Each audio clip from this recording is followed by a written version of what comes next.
Josefina, en este caso estás en el Bafisi, estás presentando una película, parte de una trilogía. Contanos esto después de haber visto hace un tiempito atrás tu primera película, y en este caso la temática no es que se repite, pero sí sigue un hilo conductor. Contanos un poquito acerca de la Salamanca también.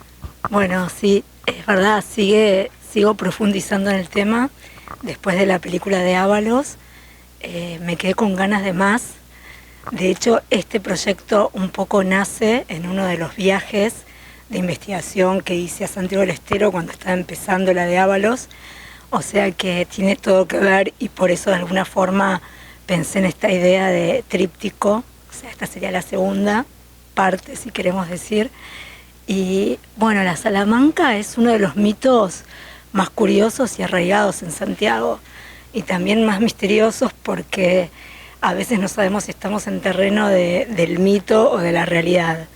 Es un mito que tiene que ver con las cuevas en los montes, las cuevas secretas, donde se genera un pacto con el diablo, o en el monte, como dicen, al Supay, que en realidad son dos entidades diferentes, pero se terminan mestizando acá en esta tierra, porque de alguna forma este mito viene vinculado con el aquelarre vasco. O sea, viene de alguna forma con la conquista, con los españoles y con la invasión, y acá se mixtura con lo nativo y con la cosmovisión y el pensamiento mágico que tenían nuestros pueblos.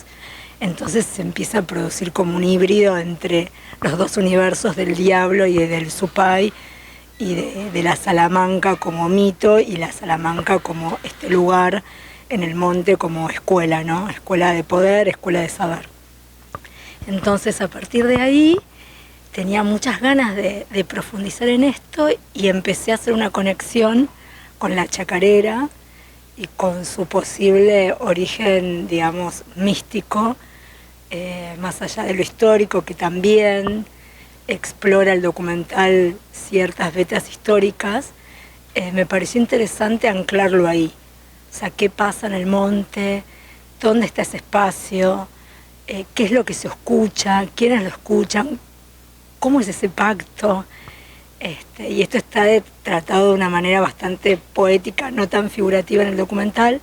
Así que bueno, me lancé, digamos, a la Salamanca y a la chacarera como segunda parte. Bien, la película tiene quienes nos van contando la historia. Contanos un poquito cómo fue encontrarlos, si ya los conocías, cómo fue esta conexión. Quizás entre ellos también hay una conexión, la música, la chacarera y la historia de la Salamanca. Bueno, ¿cómo encontraste a estos personajes? Porque la verdad que cada uno cuenta una historia y cuenta su historia desde un punto diferente, y es lo que creo que rellena también lo que es la historia de la película. Bueno, los personajes, yo creo que en la película todos son personajes.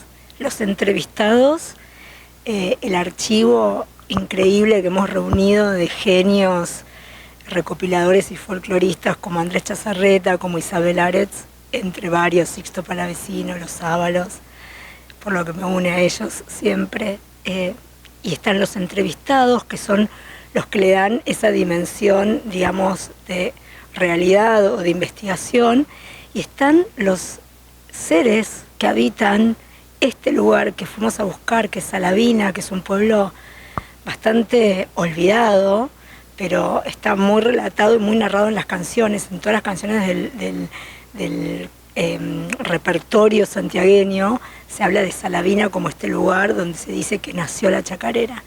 Entonces la película arranca con este viaje, en esta búsqueda de este espacio que recién comentábamos, la Salamanca, y se va encontrando con estos anónimos que viven allá, que están ahí, que sostienen una tradición fuera de escenario, fuera de la fama.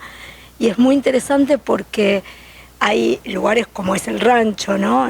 Donde vos entrás, empezás a conversar con una persona, empezás a profundizar, te abren las puertas y empiezan a salir los violines, los bandoneones. En 2 minutos se empiezan a cocinar empanadas, se empieza a reunir, hay un montón de cosas fuera de campo que han pasado en esos viajes, y además muchos de ellos son descendientes de grandes referentes de la música santiagueña de principios del siglo XX, como los hermanos Díaz, como Sixto Palavecino, que ya lo mencioné. Entonces nos hemos encontrado con estas personas casi invisibles de alguna manera, que están ahí como en un cierto margen del Río Dulce además y del Camino Real, en este poblado de Villa Salavina y sus alrededores, Barranca, Santa Lucía, que creo que son los que nos cuentan verdaderamente este ritmo y este mito, y sobre todo sostienen la chacarera como hecho colectivo, que es lo que me interesaba a mí narrar, ¿no? O sea, hay un lugar, más allá de todos los ámbitos por donde va surgiendo la chacarera, hay un lugar casi oculto donde esto sucede de manera mágica. Estabas contando de este viaje, de estos encuentros con estos personajes que nos cuentan las historias. ¿Cuánto se filmó? ¿Cuánto quedó afuera? Porque lamentablemente me imagino que muchas historias deben haber quedado afuera o no, pero me imagino que es muy nutrido lo que deben haber filmado. ¿Y cómo fue el criterio también de la edición, que para un documental de este tipo debe haber sido medio tortuoso? Totalmente, la palabra es tortuoso, es casi una tortura. No sé por qué hacemos estas cosas los que hacemos películas, pero sí, a ver, pasó un montón de cosas con esta película. Esta película está atravesada por la pandemia, no pudimos volver a filmar a Salavina, este material estaba perdido, volvió a mí, lo pudimos rescatar. Era un montón de material porque nosotros estuvimos casi 2 semanas allá en búsqueda de este festival, que es el Festival del Tanicu, que se hace en octubre, que es un festival muy local, o sea, extranjeros como nosotros, de acá de Buenos Aires, que si bien estamos vinculados, somos forasteros, ¿no? Es como que hay una cierta desconfianza inicial cuando vos llegas ahí, encima preguntando sobre estos temas, y después se empieza a generar la comunión. Entonces había mucho material, después empezó a aparecer el material de archivo, después empezamos a filmar entrevistas acá con santiagueños que están radicados acá. Me fui a Mendoza a buscar una especialista en la Salamanca, que es Carolina Zaganías, que es afrodescendiente, también de los primeros esclavos africanos de Santiago. Entonces fue en un principio una primera etapa con un montajista que no fue el que terminó la película, pero fue un trabajo muy interesante de, bueno, ver el material, visualizar, entender esta cierta distancia que había, empezar a organizar las escenas. Hubo como todo un año de sacarnos de encima cosas que ahora también digo, ¡ay! ¿Por qué hice eso? Porque la película es relativamente corta, tiene 63 minutos. Entonces, bueno, después empezamos a generar más material, estas entrevistas, mucho contenido. Y yo no quería tampoco hacer una película muy historicista, entonces creo que sí, que fue realmente un desafío de síntesis, de tratar de guiarme por este espíritu más, digamos, de querer traducir algo poético, una poética que tiene ese lugar, y ver cómo la historia, la sociología, la filosofía iba como sosteniendo esa poesía. Entonces, un poco con ese norte, fuimos como diciendo, bueno, esto sí, esto no, pero queda un montón de material, como siempre, como me pasó con la película anterior, y a veces un gran, enorme interrogatorio para mí, ¿no? Conmigo misma, de decir, ¿qué se hace con todo esto? Porque, a ver, yo estoy con mi experiencia, pero yo estoy segura que todos los documentalistas de música que andan por ahí y el resto también siempre sufren la misma situación, ¿no? Tener que decidir y tener que elegir. Y bueno, todo ese descarte, ¿qué pasa? O sea, de hecho acá en esta película hay algunas cositas que había dejado atrás en la película de Ábalos.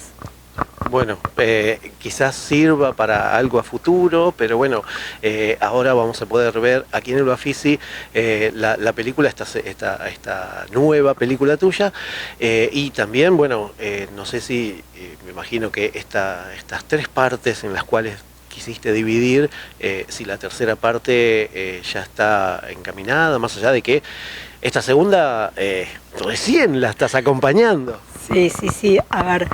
estamos muy contentos de que la película haya quedado seleccionada en el Bafisi.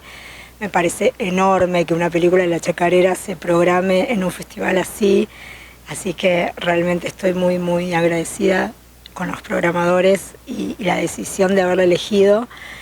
Está empezando, la voy a acompañar, o sea, hacia donde me lleve, estoy dispuesta a girar con ella. Y creo que la otra, que es la que estoy preparando, que ya empezó a nacer cuando yo estaba allá en Jujuy, estuve viviendo en La Quebrada, empecé a escribir, empecé a investigar, es un tema que me interesa y que también me viene dando vueltas por ideas de Vitillo que manifestaba cuando estaba trabajando con él, y también una entrevista que le hace Blanca Rebor y Aleda Valladares, y ella también esboza algo similar, que es como cierta relación entre la baguala y el blues. Entonces, bueno, ahí tipo eso me tiene un poco enganchada. Algunos me dicen, está loca, no tiene nada que ver. Vamos a ver, vamos a ver. Vamos a ver porque también en esta película hay ahí también un hilo conductor de nuestra música con música también de otro país, de blues o lo que es, sin spoilear nada, pero hay conexiones y nos la demuestran los músicos que aparecen en la película. Claro, sí, totalmente. De hecho, en este viaje es como si la película tuviera dos viajes, uno hacia adelante en el tiempo, que es este viaje por Salavina, y uno un poco más histórico a través de la música, hacia atrás en el tiempo y hacia atrás en el espacio también. Entonces, necesariamente la película viaja imaginariamente por Bolivia, por Chile, voy a spoilear yo, y llega hasta Perú, termina haciendo lo que vos no. Está bien. Pero bueno, es que ahí hay algo que nos une, y sobre todo la historia de América Latina, ¿no? O sea, nuestra historia tan dolorosa y tan sangrienta con lo que fue la invasión que sufrió América, pero que después se termina de alguna forma, y por eso me interesa contarlo desde la música, integrando, ¿no? Es como termina, digamos, el piano no entra en conflicto con el bombo, ni con la guitarra, ni con la quena, ni con el charango, terminan de alguna forma encontrándose. Entonces, bueno, un poco esa es la propuesta. Bien, agradecemos, como dijiste vos, a los programadores de Bafisi y que haya más películas como la tuya, como para poder visualizar también estas historias y estas bueno, leyendas que nos contás en esta película. Así que, bueno, te agradecemos muchísimo la entrevista y te felicitamos por esta segunda, y vamos a esperar la tercera para ver cómo sigue toda esta historia. Bueno, excelente. Gracias a vos por el espacio, por el encuentro, por querer este tipo de películas. Y sí, me encantaría que se empiece. Yo creo que se está dando algo con el género documental musical en nuestro país súper interesante. Hay muchos documentalistas que están tomando estas historias, retratando personajes súper ricos, están en la elaboración un montón de películas musicales. Entonces me parece que estaría bueno abrir los ojos, que los festivales también tengan secciones competitivas, si querés, de documentales musicales, o que se abran más, como el Festival Escenario, que está buenísimo, que reúne cine y música. Me parece que es súper importante, sobre todo para las nuevas generaciones, entender un poco más de lo que es la música enorme que tiene nuestro país, y para los que no somos tan jóvenes, poder volver a encontrarnos con todas estos tesoros. Así que súper contenta. Gracias. Felicitaciones. Los espero esta noche, 22, 23 y 24. Igual está todo agotado, pero véanla online, aunque sea. Gracias.